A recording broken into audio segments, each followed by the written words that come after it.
All right, we'll go ahead and get started. It's 5 o'clock, so we'll stay punctual, which is the first for me usually. I want to take this time to welcome everybody for coming out, for you guys taking time out of your busy day, and especially the candidates for taking time and being here. And then also we'd like to thank the Boulder Journal for partnering up with the Chamber and helping us put this on. And also I'd like to introduce our moderator tonight, Scott Metter, the pastor at the United Methodist Church. Thank you for taking the time also and helping us do this. And also just a reminder, if you have any cell phones, if you can put them on silence, please. Kind of like at the movies. And then just a reminder that if you have a question for the candidates, there are no cards in the back. You feel free to get up and fill it out, and we'll take questions from the audience at the end of the night. So we'll go ahead, I'll go over the format rules. We'll go through, the candidates will answer. We have them seated by ward. We'll start with Denny and we'll go through, and then the next round of questioning we'll start with Dave and go through. So we'll rotate through, so everybody has a chance to go first, then last. And also, for each question, the candidates will get 1 minute to answer, and then after everybody's answered, you'll get 30 seconds to do a follow-up. And then we'll go from there. So, and also we'll just start with Dennis, and you get 30, 40 seconds to introduce yourself. Hi, Denny Vaughn, presently a second board city council.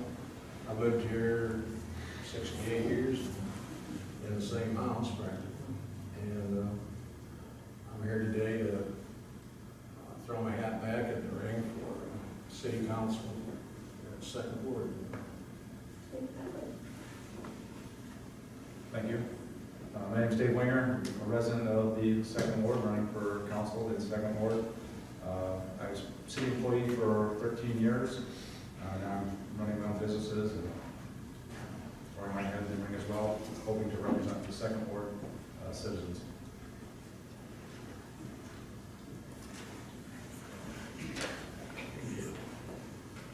Hello, I'm Dustin Donalbach. I'm the fourth ward and currently a fourth ward council member.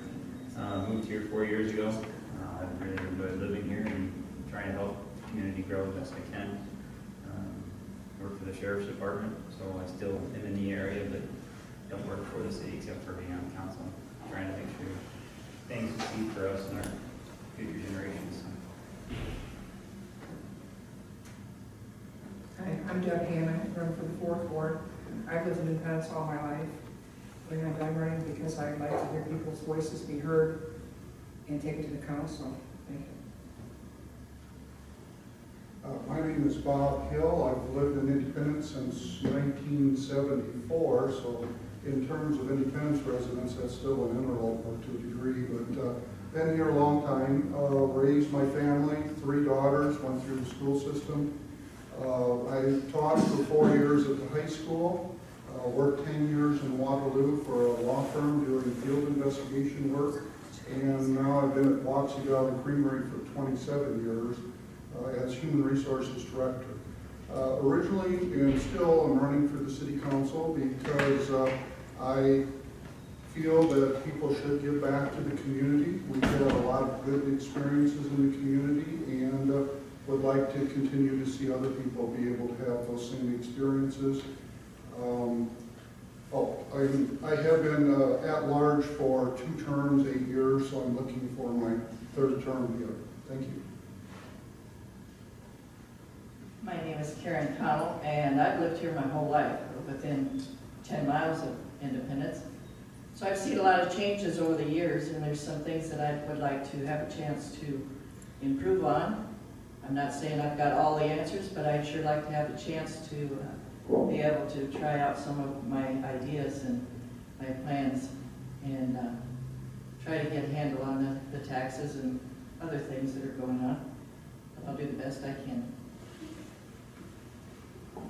Well, thank you, everybody, for the introductions and letting us know who you are. We do, again, thank you for coming out tonight. Thank the folk in the community for coming out. I know there's a football game going on a little bit later on tonight, so I know we've got a few things happening today, but thanks for making the time, and I know we're all concerned about this community and what we can do. I just want to mention again that as we get questions, you'll have a minute to respond, and then we'll have, if everybody's had a chance to respond to the question, we'll have 30 seconds to follow up. And it goes without saying, but just make the questions as good as possible, and as you have your responses, make those professional and just respectful of others. Our first question is this, and Denny's going to speak, and then we'll pass it on down, and each of our candidates has the order in which they're going to speak. First question is this: what is your leadership philosophy or style, and how does it benefit your possible role as an elected official? And I'll say that again. What is your leadership philosophy or style, and how does it benefit your possible role as an elected official? And Denny will start off with a minute to respond. Well, first of all, I try to listen to the problem and try to figure out what is the best solution at the cheapest rate for the taxpayers. And my solution is to then vote on it or act on what I really think is correct. Thank you. My leadership style is mostly to try to find out what the consensus is. I believe a council member's job is to represent the citizens of the city or their ward and to do what the majority would like. Ultimately, that decision comes down to the council person, though, and to do what is right. Sometimes you have to do what is right, even though it may be unpopular.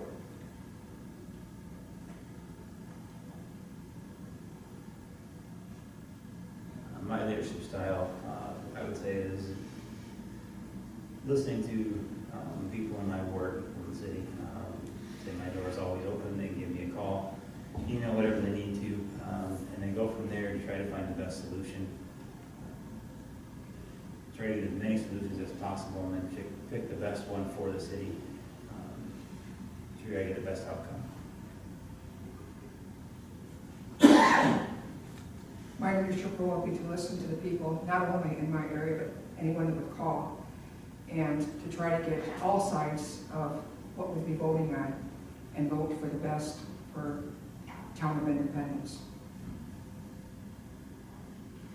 I've been on the council for 8 years, and when I first went on the council, we were in a situation where the city didn't talk to each other, the council members, the city didn't talk to the county didn't talk to the school district, and nobody talked to anybody. What we did was we attempted to bring everybody together.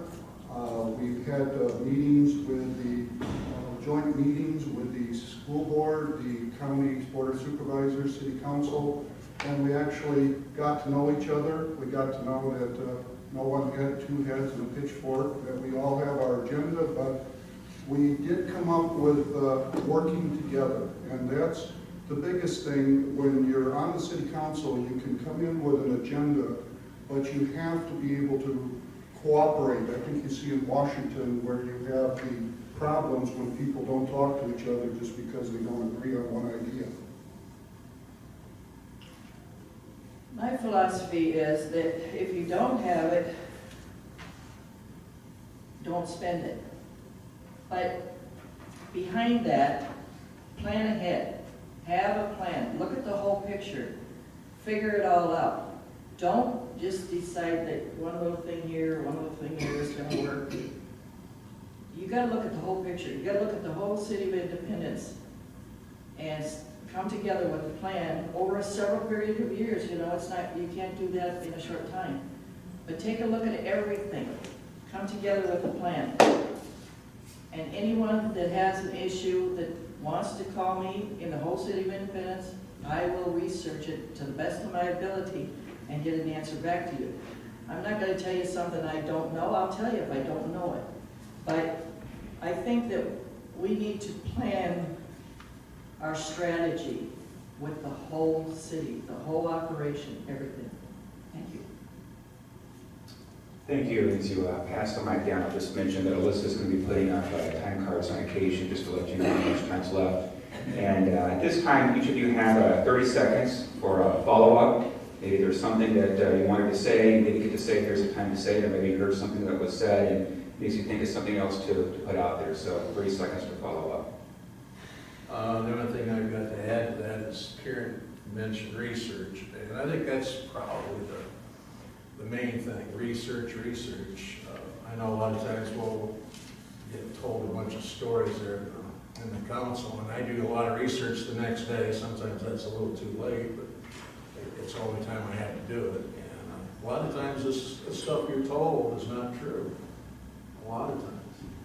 And I think the key word is research. One of the things I'm going to touch on that Karen said also is if you don't have it, don't spend it. That's a great philosophy in general, but sometimes there are things worth borrowing for. Most of us probably have to borrow for our home, for our vehicle, things like that. But if you are borrowing, I think you should have citizen input, like the pool was put to a vote. Anything of that large of an expenditure, I'd be very happy letting the citizens decide rather than 4 council persons. What I'd like to add is I agree with the two, what they had to say, but also what Bob said is the groups that we have committees that are set up to help talk through and to discuss what we're going to do and make decisions on what we want to do. Those committees are set up by the mayor who appoints them, and then those committees are the ones that actually bring ideas to the council. I feel that the 3 working together will usually come up with a good solution and then bring it to the council for them to decide on. So I agree with what we're doing so far. So I agree that all 7 council people and the mayor have to work together to get the right solutions. On this one, I hear a lot of talk about taxes and taxes not going up. I think people need to understand that as far as the general levy, it's 8.1, and that's been locked in there forever. So when it comes time to fix streets, when it comes time to build at the airport, when it comes time to do all of those jobs, we do have anyone that guarantees you're not going to raise taxes, I'd really look a little leery at. I agree, but when the council has the committees that serve for different departments, it's a wonderful thing because they can do some research. But those council people, those other council people, I feel should also do their own research and not totally rely on the committee with their recommendation, because somebody else might see something else that maybe a member of that committee doesn't see, or find out more information, whatever the case might be. I'm sorry, I'm done. Give me the second. Great, you guys did well with the first question. You did the ground rules, and you all did great. So, I want to move on to the second question, and we're going to kind of change up the order a little bit, and Dave's going to begin. I think each of you again have a sheet friend that kind of lifts up the order there. So Dave will be the first one to respond. And as I did with the first question, I'll speak the second question 2 times. Again, just a couple times to let it sink in there. Second question is this. Infrastructure is defined as roads, bridges, and water and sewer systems. With limited resources, how do we balance the city budget, but also take care of the city's infrastructure needs? Again, I'll say that again. Infrastructure is defined as roads, bridges, and water and sewer systems. With limited resources, how do we balance the city budget, but also take care of the city's infrastructure needs? It's actually a really good question. The infrastructure is one of the things that is an absolute must. It's something that the city must spend money on. We can't have crumbling roads, storm sewers, and things like that. It's great to have other things that are non-essential, like I think we have a great park system.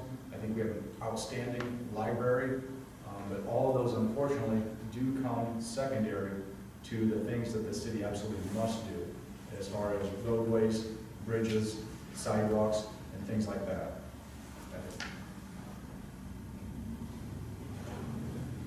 So the infrastructure that we have in the city of Independence and the cities elsewhere they're older, they're starting to have issues here and there, so we're gonna have to start spending money on fixing those along with what we have done so far.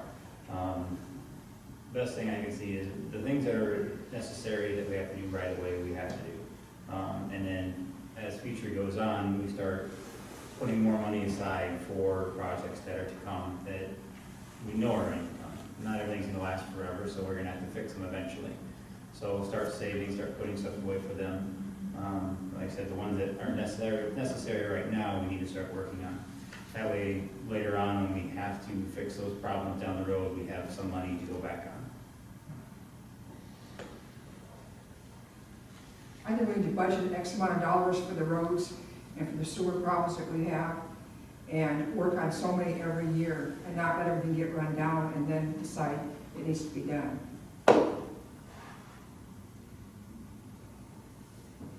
One of the things that I thought was interesting, I did a little background. Back in, when I first went on the city council, our tax levy was 14.66. Back in 2002, it was 17.49.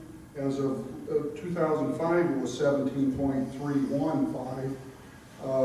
In 2004, it was 13.77, and then this year was 15.397. I guess I'm trying to say is that we've had these times before. We've had times where we've had to fix immediately things that have broke down, but I think if you'd like to continue to be able to flush the stool and get fresh water and have a street that you can drive on, we're going to end up with having to do levies. Now, the levy is good because it's paid off, and rather than just raising a regular basic tax rate. So that's where the debt levy comes in. My question is, what is our planning strategy? What have we planned? Okay, right now, we're dealing with water and shut-off valves and one thing another. This has been in the ground for 50 years. What planning has been done over the past 50 years, knowing at some point in time you're going to have to replace that stuff? What planning has been done? What procedure? What monies have been set aside for these years? What kind of, those signs down there, them 30-second things really got me. But anyway. I can give you less time. Yeah, here we go. But, yeah, closer. But you know, the water and the streets and the sewer, we should be planning all the time. What is our plan? Is this done on paper in black and white where we can see this is what our future plan is for the next 5 years, 10 years for the sewer, for the water, for the streets, et cetera, throughout the whole city? Thank you. Thank you. Sorry.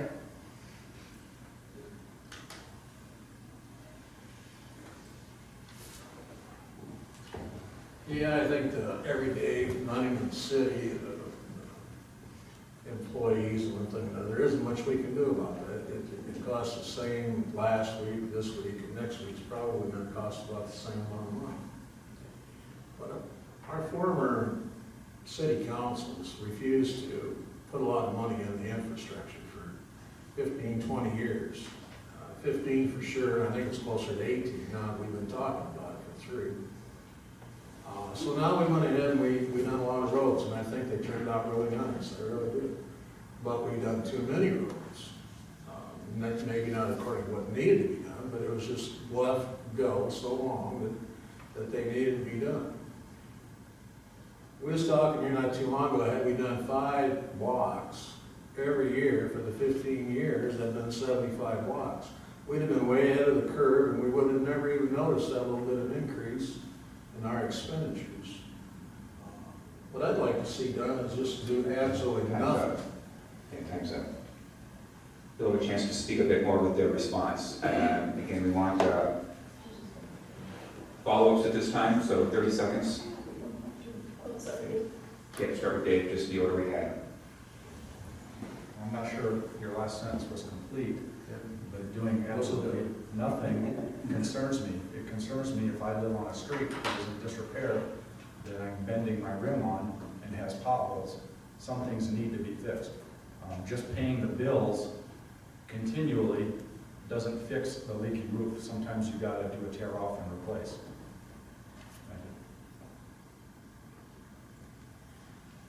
So being on the committee that worked on the streets part of it and now on the water lines and sewer lines, we do have a plan on the roads and when we have planned on fixing them and what we plan on doing this year and next year and so on and so forth.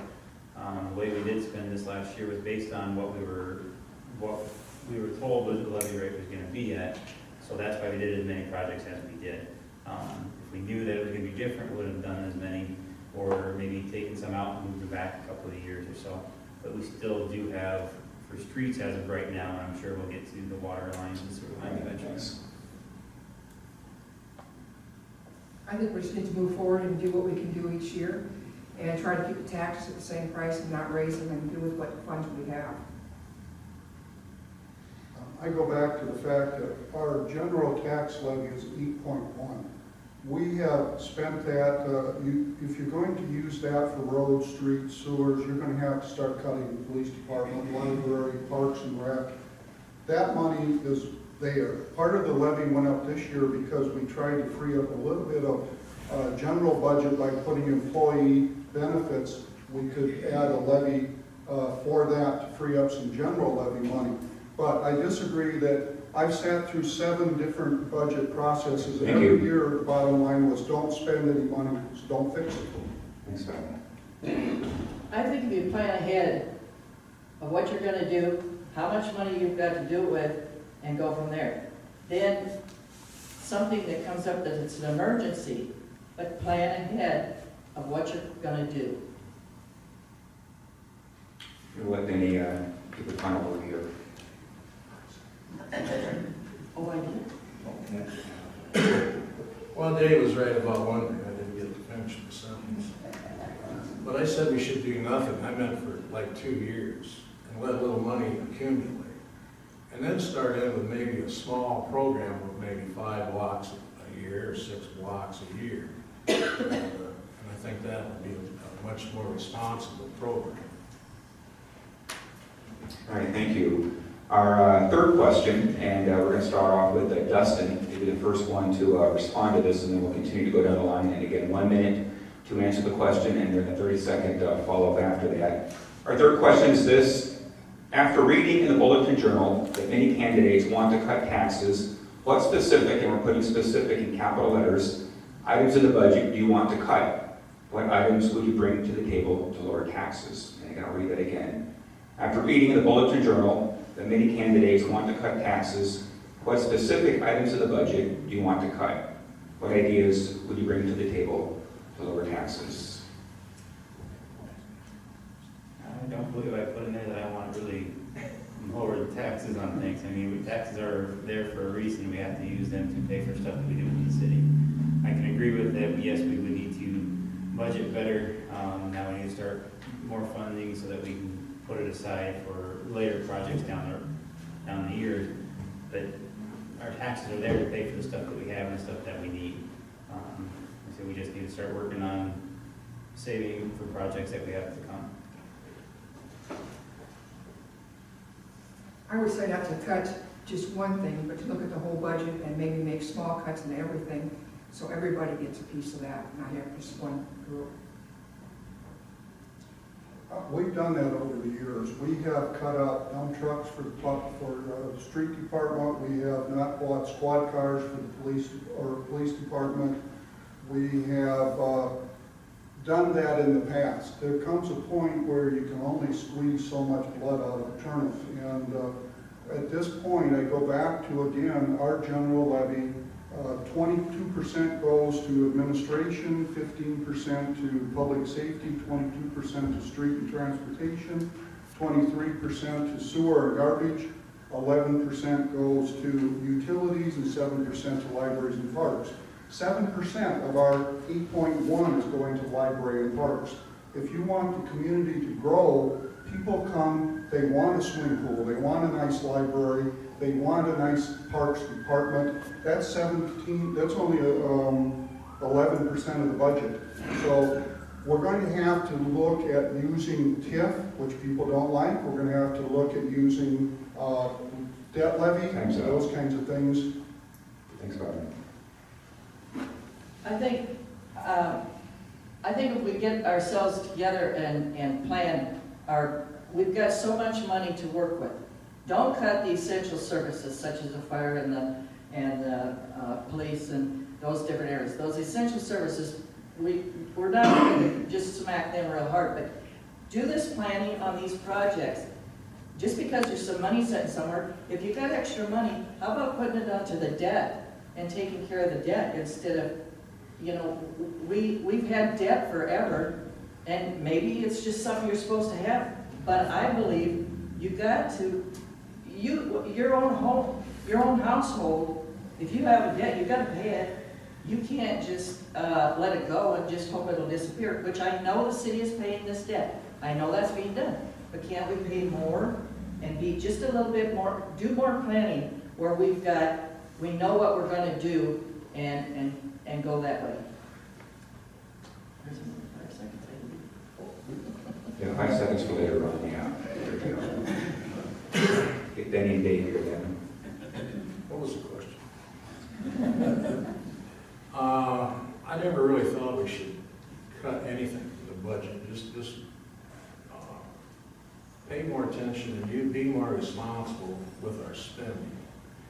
I know people get tired of hearing about the $5 million or the $500,000 heater we have at City Hall, but there's a classic example of throwing money right out the window when it could have been done for $25,000. That was the stupidest thing I ever heard of in my entire life, and you all out there are paying for it.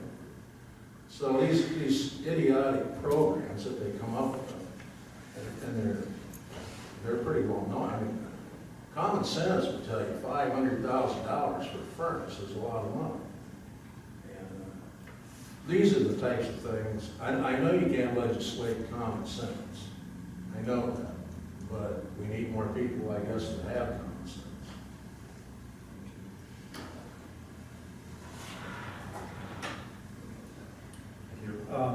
I don't know if there's one specific item that you requested, but I think all items are on the table. Unfortunately, even essential services. We have a police department with 12 officers that could get by with 11. Everybody in the private sector is being asked to do more with less. Every company that I've ever been associated with is asking their workers to do more with less. I think we should also do the same as a city. I'm kind of a numbers person. I like crunching numbers. If we can save a little bit by having, one less street department worker or one less police officer by, not replacing somebody that's retiring through attrition, I'm not advising laying anybody off, but that's something that at least should be looked at. If you can, everything on the budget, in my opinion, is on the table. All right, thank you. We'll go to Dustin, and 30 seconds for a follow-up. I understand what Dave's saying. I mean, we have done that with the police department. There have been people that have retired that haven't been replaced. They still are short a few that he had a few years ago. So other than that, I mean, we can try to save on some money here and there. And the streets department have looked for a dump truck for a while, and we have not given that tends to try to save money. So we do what we can, but there are some things that we do need to purchase to make the city better. Again, the cuts don't have to be large or anything, but like Bob said, read out these numbers, just at 1 or 2% off of a few of these or something, we would save money just by doing that.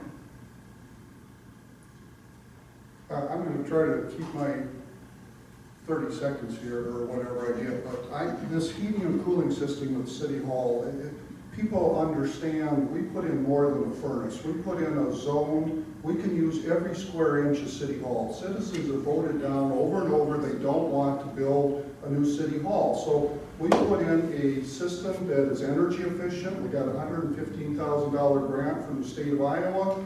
And this firemen now can actually have meetings in the summertime in their training room without collapsing from heat. It did more than just put in a furnace. I think we need to take a look at all of the essential services. I think we need to take a look at the employee side of it, the expenses, take a good look at everything within every department, and then reevaluate. Maybe we do have one person too many in one area or another that doesn't necessarily have to be there. Maybe we have some other thing in that department that is really not necessary. Maybe there's some equipment that doesn't need to be in that department or whatever. Take a look at the whole picture. Thank you.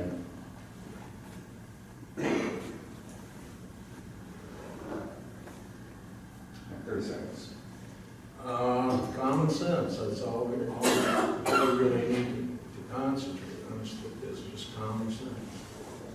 have a lot more common sense, we have a lot less problems.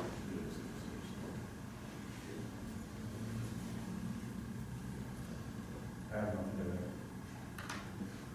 to All right, you guys did well. 3 questions down. I'm going to lift up our 4th question, and we're going to start off with Deb for the response. Again, a minute, and then you can have a follow-up at 30 seconds later on. 4th question is this, and again, I'll read it twice. Maybe it's redundant, but sometimes you need a couple times to let it sink in. Question 4, we're assuming that you are running for city council because you see changes or improvements that need to be made. If everything was perfect, I would imagine you may not consider running.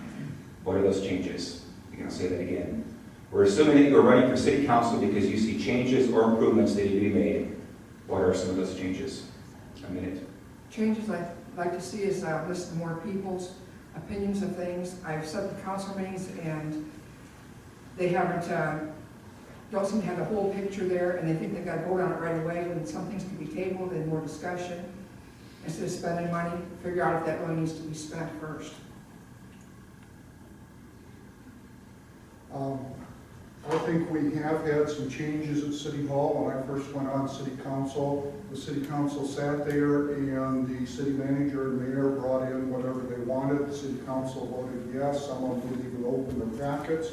I think the council does do a lot more discussion now, does do a lot more background.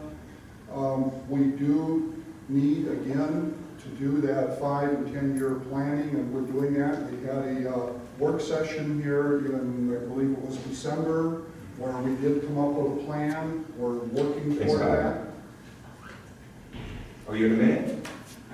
All right, you can keep talking. Sorry. So question is saying, thanks, Bob. I learned well. My wife was training me when she said, be quiet, I'm quiet. So anyway, but we have done those things, and we are working toward improving the community, the website. We put in a new camera so they can actually see us. And we're doing a lot of those things to try to figure out. That's one of our goals during the workshop, was communicating to the community better. All right, thanks. Communication is very, very important for everybody. I think it solves a lot of issues. Gossip, talk, whatever. Communication to everybody.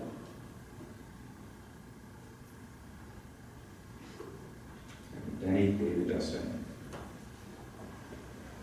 What would we change is the question. We're assuming you're running for city council because you see changes or improvements that need to be made. What would be some of those? Major change I'd like to see made is I'd like to see the city council's attitude change. The tax and spend attitude. That's what really needs to be changed. And I don't think we have to get forceful about it. I think they just need to see that this is why we are in the hole we dug for ourselves. I know we blamed a lot of it on a bookkeeping error, but you know, in my own gut feeling, I think we would have made that mistake anyway. They just spend. Like I said, I mentioned one deal, the $500,000 heater, but you know, there's a lot of other things. Like right now, they're thinking about building an elevator going nowhere. Down by Dairy Queen, we've got a road that goes back there and goes nowhere. It cost you people $32,000, and it goes absolutely nowhere. This is the kind of spending I'm talking about that needs to be changed.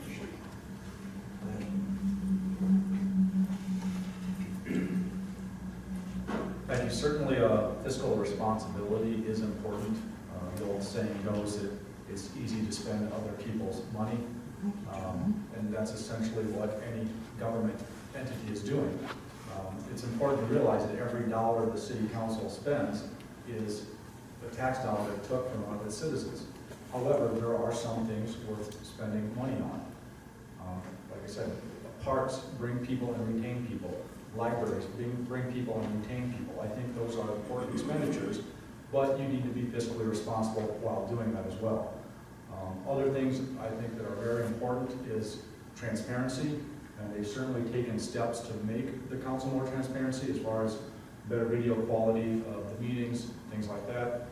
Also, they've already addressed some long-term vision issues that were maybe problematic before, and they're working to address those. And I can share numbers on that as well.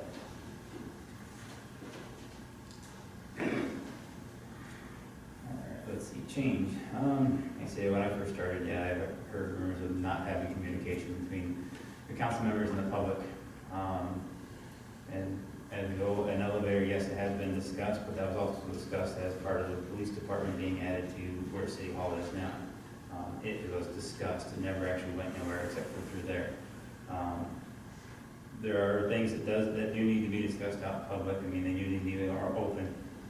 But I feel with the council that we have now, it is getting that way. I mean, people are welcome to give me a call, and if they give me a call or talk to me, I'm welcome to bring it to the council. Other than that, for change-wise, I'm here to help as much as I can. I have a couple of children, one's 6, one's soon to be 4. I want to see this community, because I'm not moving from this community, to be the best that it can be for my children. Improve on that for them and for the people that live here. Okay, thanks. And Deb will begin 30-second follow-up. I'd like to see that people have more choices and that we get to hear those choices to take it to council. I've been to a couple workshops, which I didn't know public was invited to, and I understand maybe they don't have those regular, but I'd like to see those regular because I think they are very helpful. In response to the workshops, we have implemented once a month now, we're going to be having workshops. Not met with enjoyment by all the council members because that's 3 Monday nights out of 4 or 5, but we are doing the workshops. The other thing that I would really like to see is continue improving our downtown. Everybody talks about bringing in a 30 or 50 person business. If we have a good downtown, those stores are employing people, those stores are bringing people into the community. That's why we need the sidewalk project. We need the downtown. And if you look at that as an industry, as opposed to just a downtown, we can bring a lot of employment in. I still have a problem with all these things that are gonna bring people here, that I don't see these people coming. Yeah, I about blew my brow when I saw that street down by Oakwood, that when that was put in, when we have these other streets that are in more desperate need, I feel, but, and nobody's explained to me that it was really important why we put the money into that one street when we've got these other streets. I looked at the comprehensive plan, there's like 19 parks in this town. I think we probably got enough parks. We might have to do something different with this land, you know, if it's a house that's been on there or whatever. But we have to do. Thanks, Karen. Sure. You guys are doing great. Any Dave Investment, 30 seconds. Oh, I really don't have anything further in the subject. Myself as well. All I can say is the council that we have right now, I'm pleased with what they're doing, and that the communication as well. So we're trying to look for the future, do the best we can, which is what I expected. So. All right, great. Thank you. Question 5, and Bob will be the first person to respond. As a resident of Independence, and we hope you take pride in that, what city improvements or accomplishments are you most proud of? So we're trying to kind of be super positive here. I'm going to read that again. As a resident of Independence, and we hope you take pride in that, what city improvements or accomplishments are you most proud of and why? I'm very proud of the Riverwalk Park. I'm very proud of the downtown sidewalks. And one of the things that I go to like Cedar Falls to the Ice House. It was amazing over there. I was talking with a couple of people. They want to know what's going on in Independence. You guys really seem like you're doing something, and there's always something going on. Our 4th of July celebration, just the swimming pool bond referendum. I couldn't be prouder of our community for passing a bond issue 75%. I mean, that really says something about what our people want their community to be. I think we're moving forward. I think we're becoming a community that's attractive to the people that live here. One of the things I saw is what do we want to do for 65-year-old and older? That's kind of getting to be me. Well, we don't drive, maybe we need better sidewalks. Maybe we need to do those kinds of things to provide for that population so they can be mobile also. All right, thanks. As long as I got my car, I'm mobile.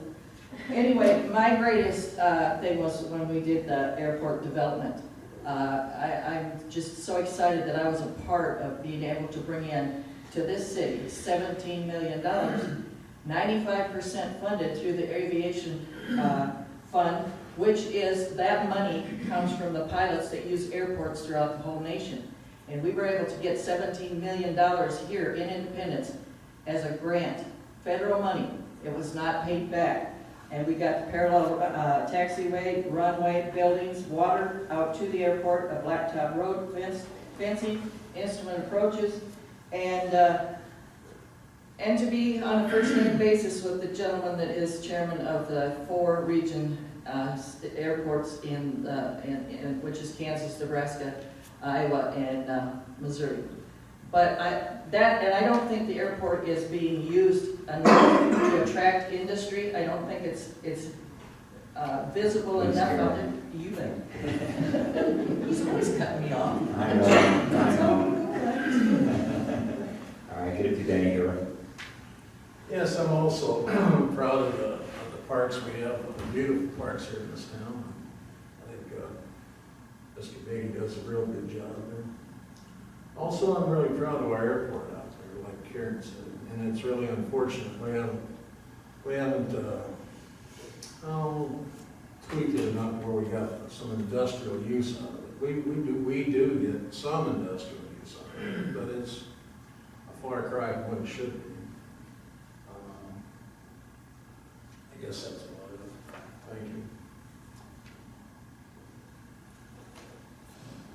I came here in 2000, and I went to work for the city, and the progress we've made in those 15 years is just, in my opinion, monumental. I'm proud of the sidewalks, First Street East, having the trail all the way from First Street East, also the parks, the library, with a lot of support. The new Walmart being open 24 hours. When I came here, you could not, there were many stores that were not open. I think there were maybe 3 stores open after 11 p.m. Now you can go buy your orange juice at 3 o'clock in the morning. There's a lot of progress that we can do. I do like the downtown sidewalk project. I'd like to see a lot more sidewalks though. I don't understand how I have a sidewalk in front of my house for about 10 pedestrians a day, but First Street West gets about 100 and has no sidewalks. Thanks. Say what I'm proud of in Independence. When I moved here, my decision on where we live and the house that we bought was based on what I could find about Independence. The library was built not too long before I moved here. I knew that the high school was possibly going up, but I also talked to my neighbors and people in the area around the houses that we looked at, and we chose down by Teachers Park or Riverwalk Park. We chose that area because of the events that go on. I'm proud that this town actually gets together and does stuff like that, the 4th of July, the barbecue, anything that brings the community together. It's within walking distance of downtown. We chose where we live because of the things that this city would provide and would allow us to do to communicate with everybody. I really enjoy that open community. I grew up in Arlington, outside of Arlington, which was very small. So to me, public being together and doing stuff together meant a lot. I'm very proud of our new high school with the great auditorium and other things that we can bring into there. This wonderful library gets people of all ages. Our new sheriff's department is an asset to Independence. Okay, so 30-second follow-up. I'm glad that the airport was brought up because I'm extremely proud of the airport. I've been on the airport committee for a number of years. It's second to none in this, I think, for a community our size in the United States. But one thing I think we need to also remember is that $17 million didn't come for free. We had matching funds and we spent billions of dollars out there, and I voted for most of that. So I guess I'm guilty of spending money for something that we can be very proud of, but it didn't come for free. Okay, thanks. I only said it was 95% of 17 million is what the federal government paid the city matched 5%. When you can get $17 million for 5% of that, I think that's probably a pretty good bargain. Jimmy probably send me shopping, you know, if I think to do that.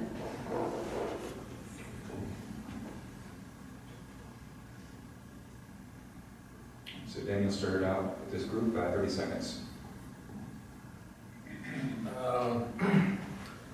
I really don't have a lot more to add. Like I said, at the airport, I'm really proud of it. I started to talk about Mr. Beatty doing an excellent job. Actually, all of our department heads do an excellent job. We haven't got one out there that's doing a sloppy job at all. We're all doing really good. Thank you. Like I said at the beginning, I'm not originally from here, so I'll probably always be an outsider. However, you know, after resigning from the police department, I could have went back to Cedar Rapids. I choose to stay in this community because it's important to me. I like this community. This is where I decided to put my warehouse for my distribution business, and I want to stay here. I enjoy independence, and I have no intention of leaving.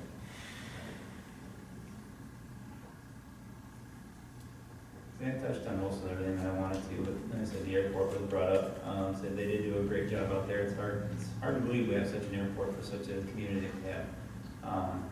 And what Jonathan's out there doing now is actually pretty unbelievable. He brings in different types of people for these events that he has. On the days that he has these cookouts with quite a few airplanes that fly in. Like I said, it brings people that wouldn't drive to Independence because it's so far away, but it's easier to fly to come into the community and to see what we have. So I'm pretty proud of what we have here. Okay, thanks. And that will be the last 30-second response. Another one of the great accesses to Independence is the River Walk. You see people of all ages down there, handicapped included because the sidewalks are in such good shape. And it'll be nice to see our new swimming pool when it's built.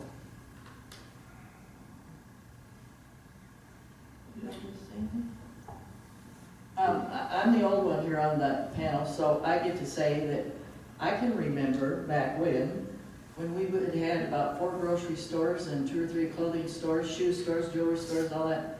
I guess that's what I miss, and I would like to see back in Independence more retail business as far as downtown.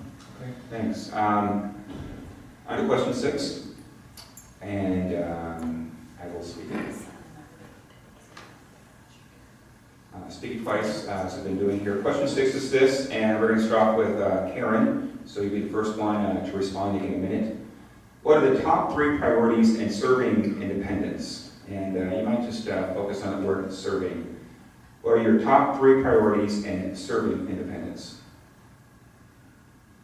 I'd like to, like I said before, look at the whole picture and try to see if we can cut some unneeded spending. Just, you know, I'm not saying cut everybody's throat and all that stuff. Let's take a look at it. Let's see if we can save a little bit of money here and there. I'd like to see working together, everybody, the department heads, the citizens, the council, everybody working together as a whole, so that you know, everybody is on the same page. And probably right along with it, everybody just kind of do an attitude adjustment, do a little give and take, you know, be informed, figure out what the deal is, get it solved, discuss it, and go from there. Okay, thanks, Karen. We were talking about top 3 priorities in serving. Top priorities? Top 3 priorities in serving independence. Well,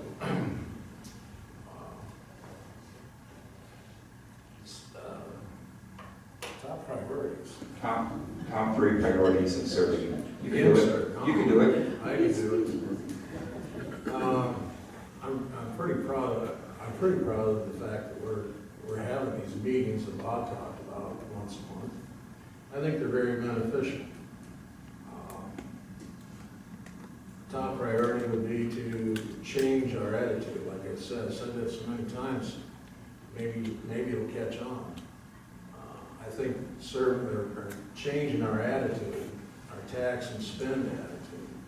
And it seems like they get some bullheaded about it too. They won't listen to any reasoning whatsoever. Anyway, I guess that was about it.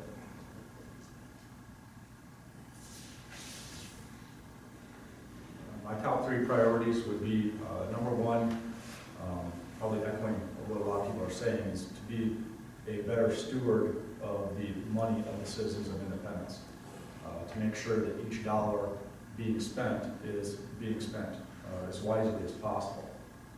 Also, I think it's important to have a long-term vision, how we're going to replace things that need to be fixed, as opposed to having them come up and then needing to borrow money for them, or needing to have what is deemed an emergency because they didn't foresee it in the future. Obviously, there's some things you cannot foresee, but a lot of things you know you're going to have to replace every year, like roads, pools, things like that. Also, a lot of people talk about attitude. It's important that we can debate intelligently without resorting to name calling. I consider a lot of people my friends that I disagree with, and that's perfectly okay. I'm not your friend. One of my priorities would first be to be a voice for the community. Say to serve for the community. That's what my goal is to be. The second thing would be to work together. Say we are starting these groups. We are having a work session. Be more open. Listen to what other people have to say about it. I think we're accomplishing a lot through them. Say other than that, just do what we can. Say if people have a question they want to ask me or talk to me about, I'm open. So.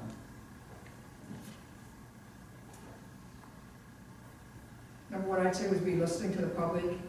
Second one would be for all the council people to be able to work together.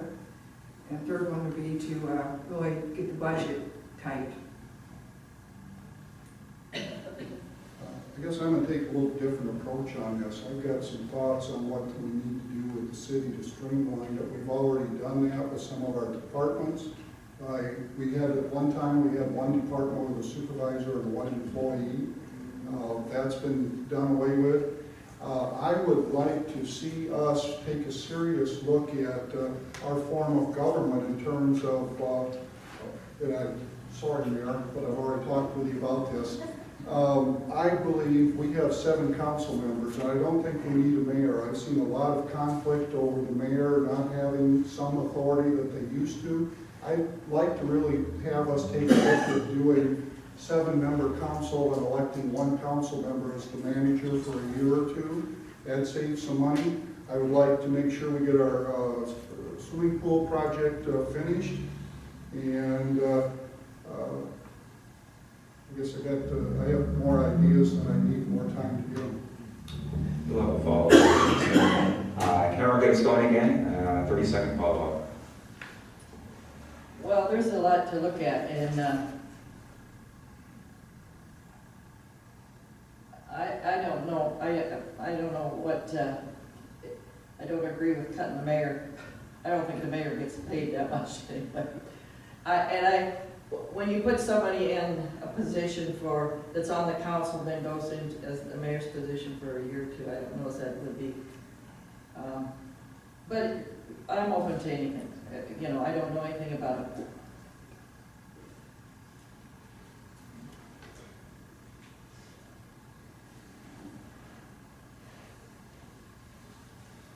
Yeah, I think if Bob wants to be the mayor, I think he should run for mayor. He's talked about this last time, and he didn't run for mayor. That's what I think. I think he should run for mayor if that's what he wants to do. No comment.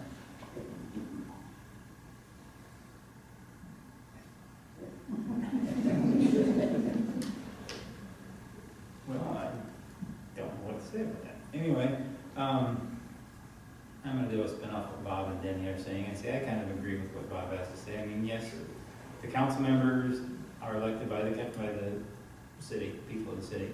And if the council decides to put one as a manager, they have that person is elected by people of the city, so it'd just be like voting in a mayor. So I say I can agree with it. It'd be an option, something we could look at.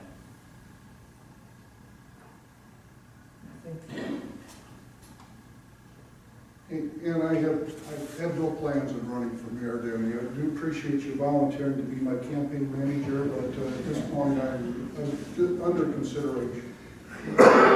But it's kind of the same thing as going back to committees and the council, becoming much more active and involved with, there you have 7 people. We used to have just city manager and mayor making all the decisions, making all the recommendations. We have a big council. We have 7 members. Most cities have 5. So we might as well use all those numbers. Okay, I think you guys have all spoken to the 6 questions that we have. Is that correct? Well, I think I did. Do you want some more? I can. No. You guys have all been good.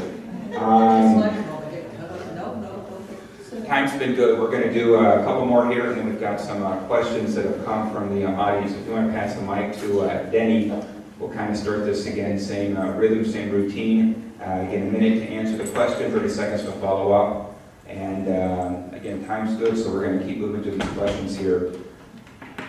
Bob had alluded to this a moment ago, but I'm going to go ahead and ask it. I think it's good for you all to respond to this for any community. Question is this. Approximately 18% of the Independence population is over 65 years of age. How would you address the needs of this portion of the population? And again, I'll say it again. Approximately 18% of the Independence population is over 65 years of age. How would you address the needs of this portion of the population? Raise Social Security. All right. I don't know, I think somebody touched on wider sidewalks and stuff. I don't think older people don't walk any better than I do. I don't know what good a new sidewalk's gonna work. I think the next step is a scooter. I'm just gonna run it out the street. So I don't know, you get to think that's kind of a good question, really. What could you do to improve the life of senior citizens? I really don't know. It's we haven't been faced with that problem, I guess. Guess I'll let Dave. Okay. I think sidewalks are obviously a good start, but it's not something that's just going to benefit that segment of population. They can benefit anybody who walks.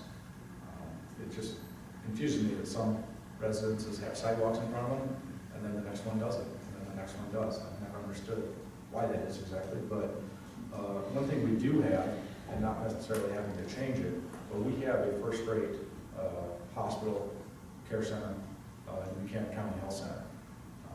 I had the pleasure of working for the ambulance service for them for 3 years before it was area ambulance service.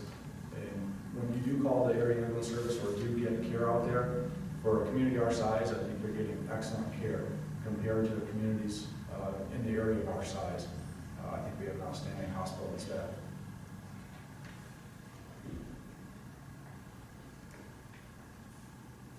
I'd say I'd take on helping out the elderly community, same way you would everybody else. I mean, they all have needs and responsibilities for them. So, I mean, we have to take their word or their voice into a part of everything that we do.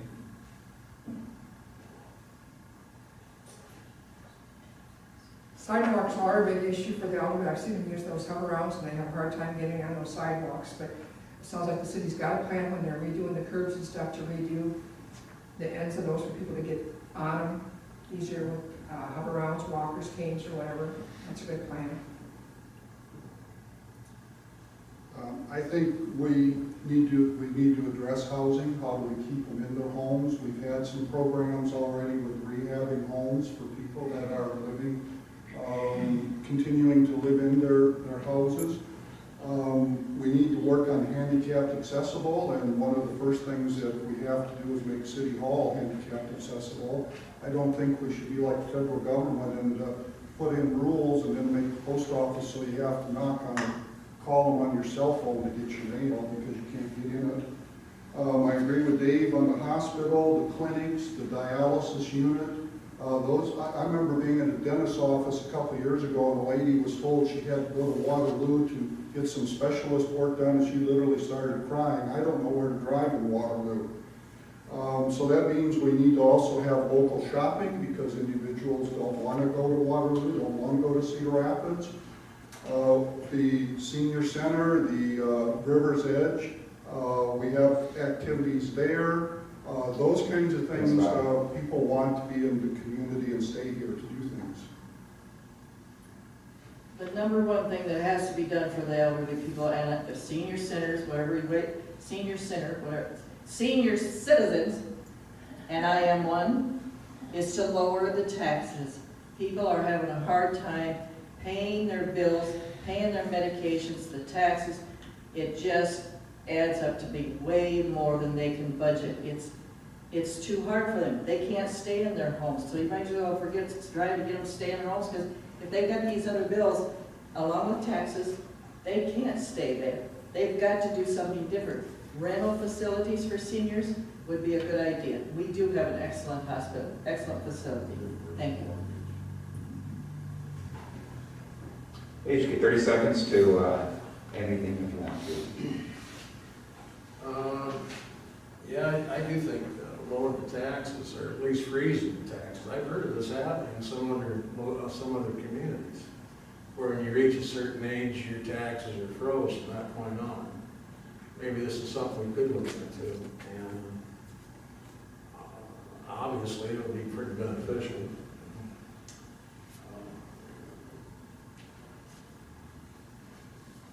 I have no Neither. What Denny's talking about is called Texas.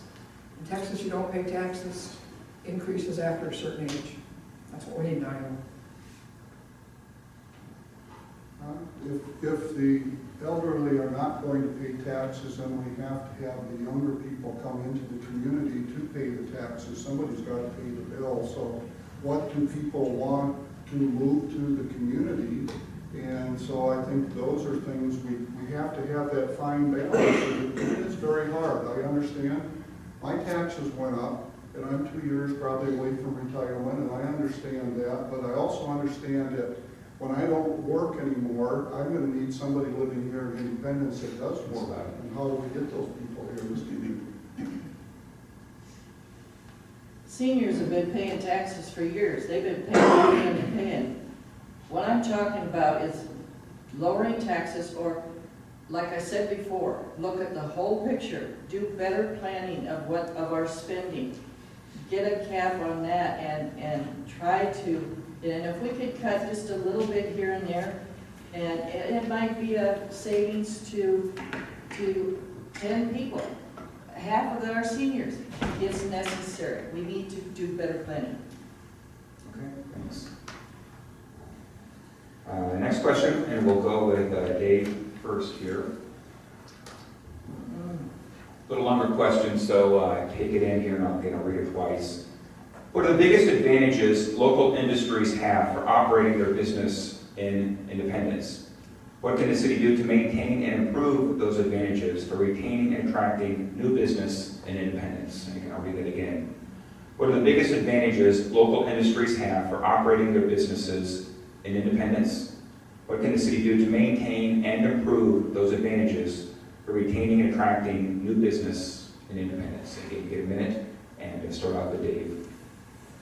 I think what our best asset in this community is our workers, our people. We have an intelligent, educated workforce, and the business relies on its people. The only way to get people here and retain people here is to have things for young families to do, also having a lower tax rate. I have a lot of friends that have bought or moved to other communities such as Raleigh, Quasqueton, and Winthrop because they want to save on taxes.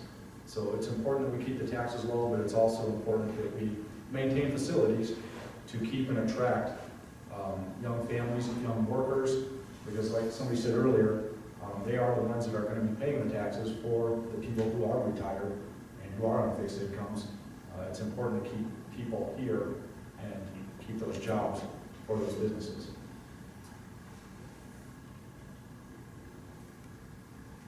Well, I agree with Dave on the workers. We have a good workforce here in the area.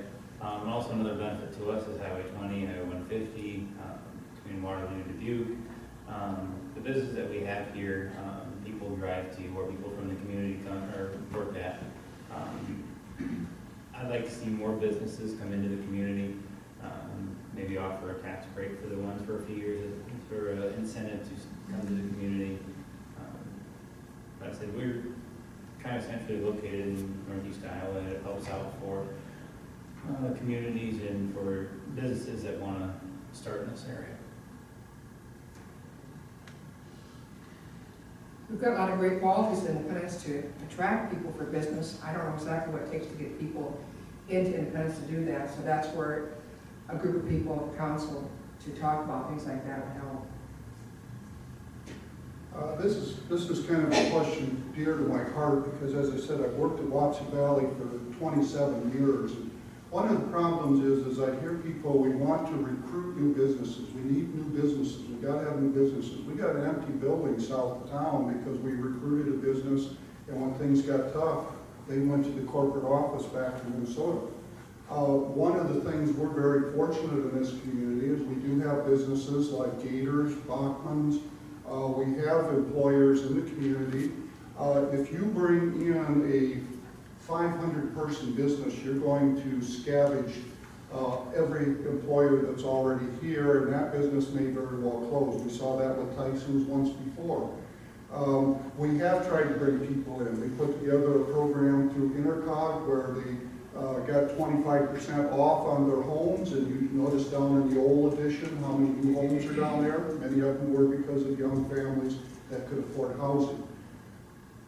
Thanks.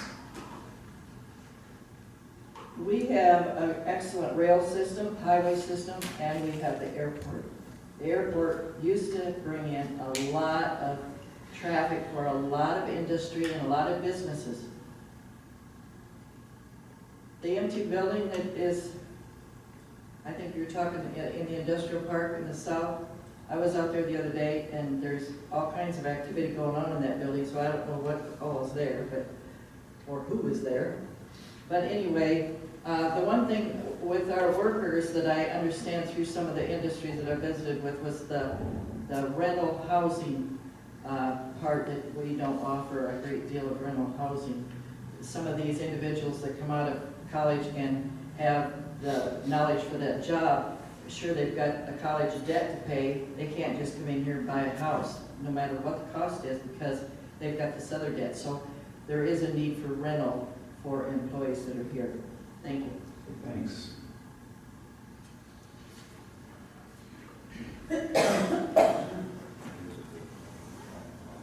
Yeah, I just, last night I was at an economic development meeting, and I was really surprised that unemployment in Independence actually is as low as it is. It's lower right now than it's been in decades, right here in Independence, Iowa. But the biggest problem is just what Karen talked about, is the housing. There's Tyson, for instance, one of our larger employees. They bring a lot of people in here from Waterloo. They live in Waterloo, Jessup, and other towns. And I think the main reason is because we have no housing for them. I'm not quite sure how to cure that problem, but I think the first step is to recognize the problem, and then you look for a cure. Okay, so 30 seconds if there's anything else you're inclined to say.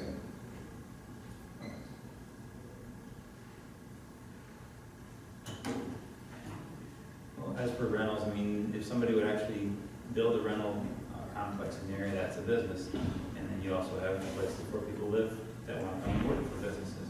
So in general, if we can get somebody or give an incentive to somebody or possibly bring in something to build a rental building or something for people around here, but that also goes to show that since there's not as many rentals in the community, there's a lot of people that moved to this area and have stayed here.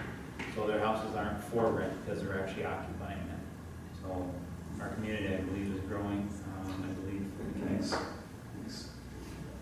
Can't see your card, you said that, right? You guys could go for 30 seconds, that's so easy. Deb says she's giving me her 30 seconds. Yeah, right. No, but one of the things that we, the council takes a beating, but, we had an opportunity. We had a group coming in from Kansas that wanted to build some apartments up where the old high school is. We backed off of that when we realized we didn't have enough time and we didn't have something that could be put together that would work. So, I mean, there's something we hiccuped on, we hoped we had it, we didn't. City manager sitting here, and something I brought up to him, we always give tax rebates to people building new houses. We got a lot of houses in town for sale. Why can't we give a tax rebate for those sales of those existing homes? Yeah, we have about 35 to 45 houses for sale right now, and within half a block of our house, there's 2 of them, and those people are gone. They're not coming back. So why are they leaving?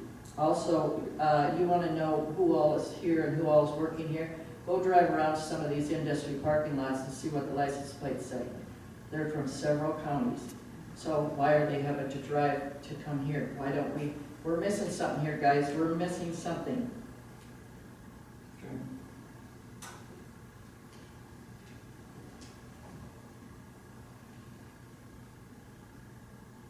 Thirty seconds if you want to say anything more. No. You're good. Okay. Good. All right, this is a question from the audience, and we'll start off with Dustin. And we're good on time, so we'll give you a minute. Maybe don't do a response, or do you want to go? We'll just have them do a minute, no follow-up. Okay. Yeah. So a minute, no follow-up, just a minute as you want to speak to it here. And with this question from the audience, maybe it's been said in some form. Maybe you're thinking, man, I've already said this, so respond as you will. Put you on the spot and have you respond as you will. Again, this is from the audience. How do you propose to lower taxes that cost money to operate any business and government entity? So I'll read that again. How do you propose to lower taxes that cost money to operate business and government entities? 1 minute as you want to answer to that. Lower taxes. Say the best thing I can say is, right, I mean, obviously you need taxes to make the city run. Best option I can say is try to start putting funds away for these projects that will come up, ones that we are going to have to do for the streets, the sewers, for the infrastructure, so that when it gets to that point where we need to work on them, or it's a necessity to, or it's time for us to start working on them, we don't have to raise our taxes to have the funds to do so. So we have some of it put away, then that's a good start. Doubt we'll have it all saved by the time we need to start working on it, but at least it will take somewhat out of what we need. It would be nice to see taxes lower. I don't know if that's possible, but we can definitely stop them from going up for a few years. I think there's 2 ways you have income in a community. One is you raise taxes, and one you raise your base that you're taxing. And when I first came to town in '74, there wasn't a housing development to be found. Those housing developments are very good for the community because people are building houses. Those are added to the tax base. So that's one way, by having more homes, by bringing people in. You see that in Waterloo, Cedar Falls. Cedar Falls has a tremendous amount of new housing being built. They have the money. Waterloo does have industries, but they don't have housing developments, and so their tax base doesn't grow as much as Cedar Falls has. So we need to look at what we're taxing and get a bigger base. I don't think that we should cut the essential services, keep those in line, but better planning of the whole city of what our projects are. And we don't have to go into a huge, humongous project. Do it in different steps so that it's not costing so darn much all the time, or every project that we have. Put more thought into it. Do more planning. Lay it out for a period of years. The sewer problem, the water problem, we can't just go in there and fix everything just right now. We've got to do it in stages.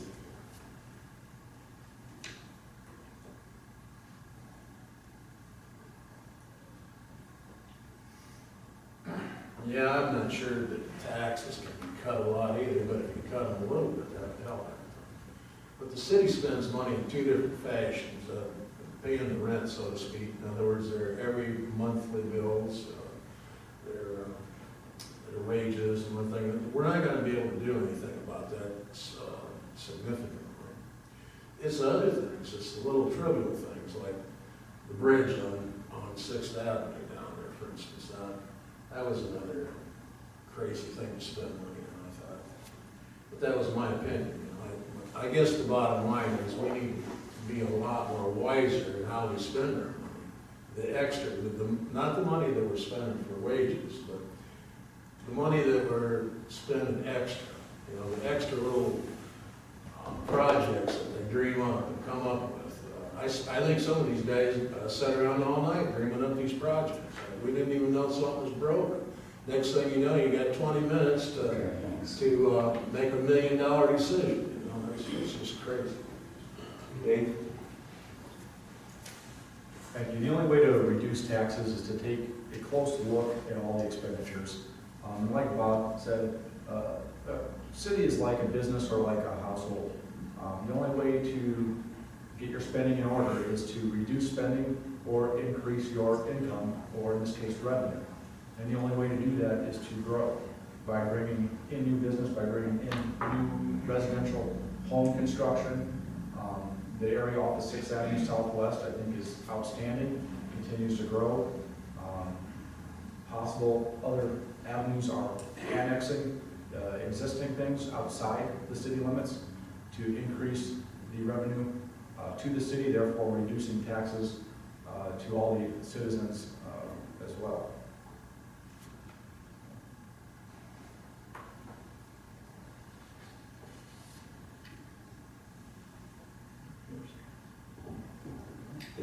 Everybody should respond to that? Okay.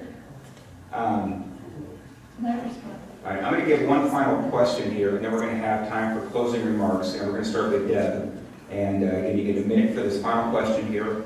And I'm from a line of work where we try to communicate what we're doing. How do we better communicate to the people of Independence what council is doing and where we go, and get people excited about living here? How do we communicate our story and get out to people what else is going on and where we're going, and a minute for that.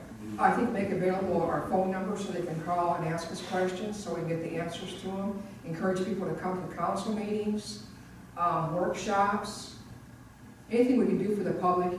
If you call the council people, they should either give you an answer or get you an answer. As far as communication, one of the things I'm proudest of on the city council is the public forum. When I first went on city council, you could not talk to the council. The mayor and the city manager and the council at that point did not want citizens to talk to the council. We were able to work with other council members so people can come to the council. We do the website, we do newspaper articles. One of the things is people have to want that information. And one of the things that blows my mind is when I hear, well, I don't have time to read the newspaper. Well, the library has the newspaper. The website, you can come to the library and use the website. We have now, you can watch council meetings. They're on, you go to the website, you can watch any council meeting for the last 2-3 years. Those are the kinds of communication things. We do have our phone numbers and our email addresses on the website. One of the things I think that tells me we're not doing too bad a job is when I first went on council, we had about 30-40 people every meeting. Now we're lucky to have 5 or 6. Okay, thank you. Karen? Well, to improve the communications, some people get pretty irritated when an issue comes up before the council and it's expected to be voted on just right now. A project or an issue of some sort. There should be nothing should come up to the council meeting at the last minute and be expected to pass and to go through. You can't tell me all 7 of those people know exactly what's going on, that you've been given an honest vote. That's absolutely insane. Every council person is called by a citizen, respond to them, talk to them. You don't give them this attitude, you know, that, well, whatever, or just slough it off, you know. And I think it would, I see a little bit of this, the council working really, really well with the city employees, the community, everybody within the community. Thank you. Okay, thank you. He just got me. Good, Danny, David, Dustin, communication. Yeah, communication is important. But you know, it's kind of like that old adage you've heard for years, you can lead a horse to water, but you can't make it drink.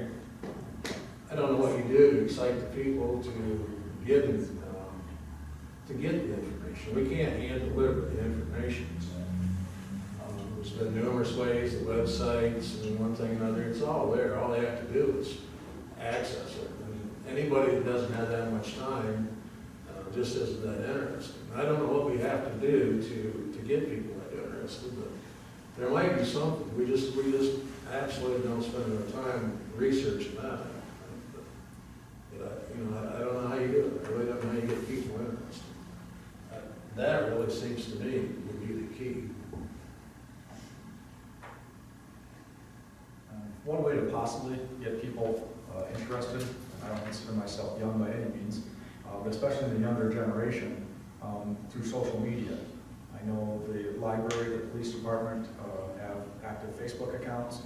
And my mother's 65 years old and has Facebook too, so it's not just for youth anymore.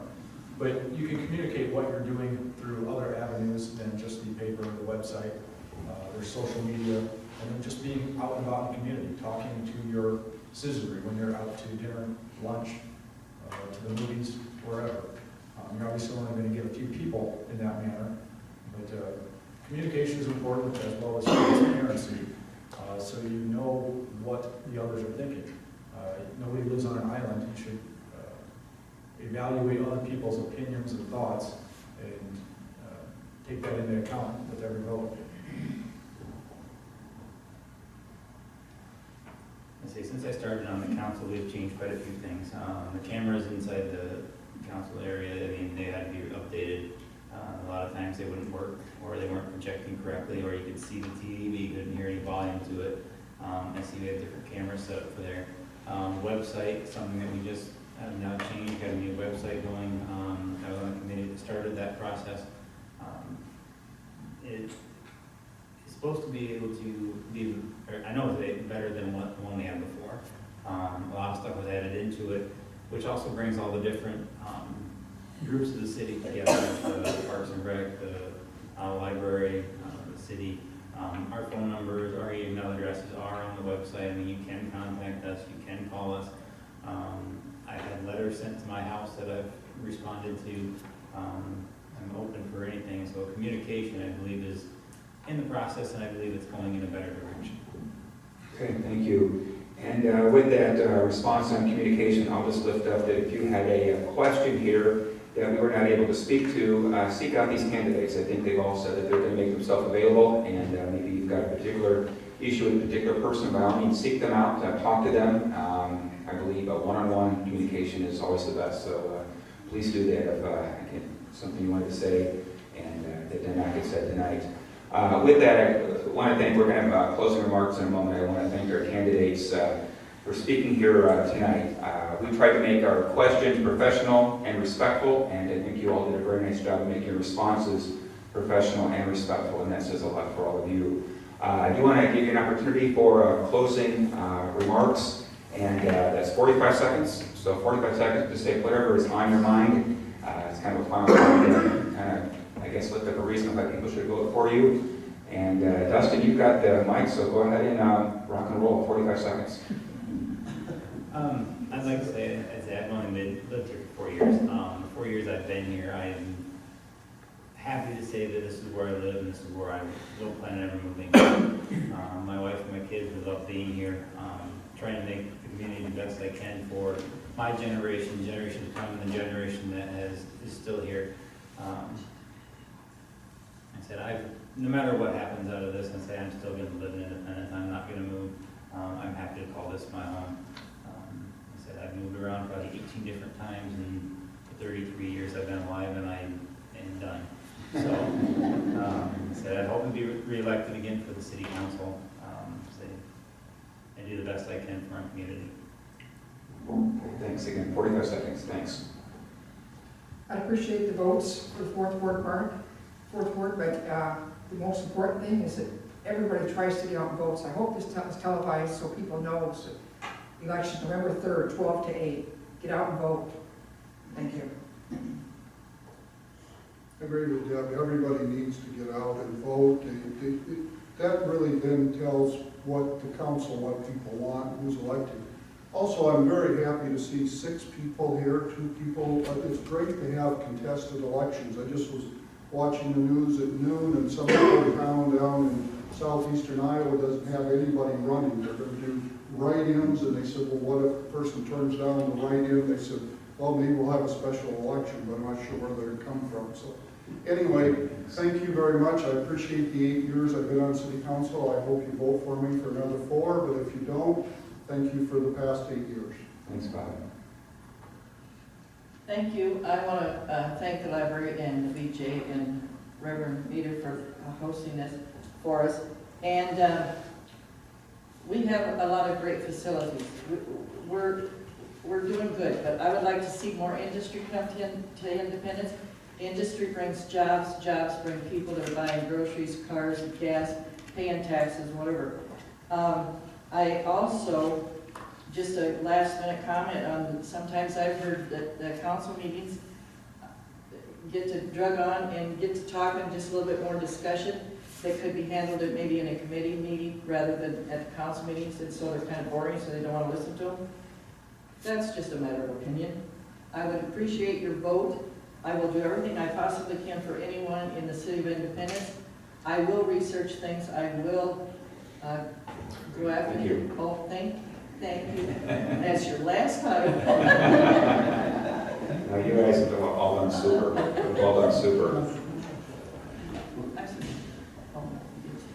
Yeah, I've been to these forums before, and I've heard a lot of candidates speak. And one thing that freaking out everybody says we need to change. We need to change. In fact, a few years ago, I went to one of these things, and that was the whole platform. They said we needed to change. I never did say what was going to change it from or what he wanted to change it to. I think we need to change in our city council. I think, and I'll say it again, we need to change the tax and spend attitude. Now, I'm willing to work with these people, but I need something to work with. Thank you. I agree with Mr. Vaughn 100%. I think we do need a change in council, and that's why I'm running. I was proud to serve my country in the Marine Corps. I was proud to serve my community as a police officer for 13 years. When I got out, I said I was going to finally serve me and try to build an empire. However, I've been called back to service. I'm going to do what I can for the community, and I really appreciate your vote coming November. All right, thank you all very much. I'm going to hand it over to Alyssa. I have some final words to say. Well, as a couple of you have already pointed out, the election is November 3rd. So yes, as Bob and Deborah pointed out, yes, get out. Absentee ballots are available up until November 2nd. Regular office hours at the courthouse, 8 to 4:30, so you can submit absentee ballot up to November 2nd. And then November 3rd, all precincts are open from noon to 8 p.m. If you don't know where your ward is or where your voting station's at, we do have the list back at the back table, so you're more than welcome to go check it out or even take it with you. I have plenty of copies. And on top of that, Denny stopped by and pointed out, tonight Richard Engen will be honored at the playoffs football games. He will be the honor captain tonight, and he served on the city council for quite a few years, so that's a pretty cool honor to have. So thanks for bringing that to my attention. So go Mustangs. If you guys have perfect time, we right on schedule so you can get to the football field and cheer on the Mustangs. Thank you all for coming. Thank you.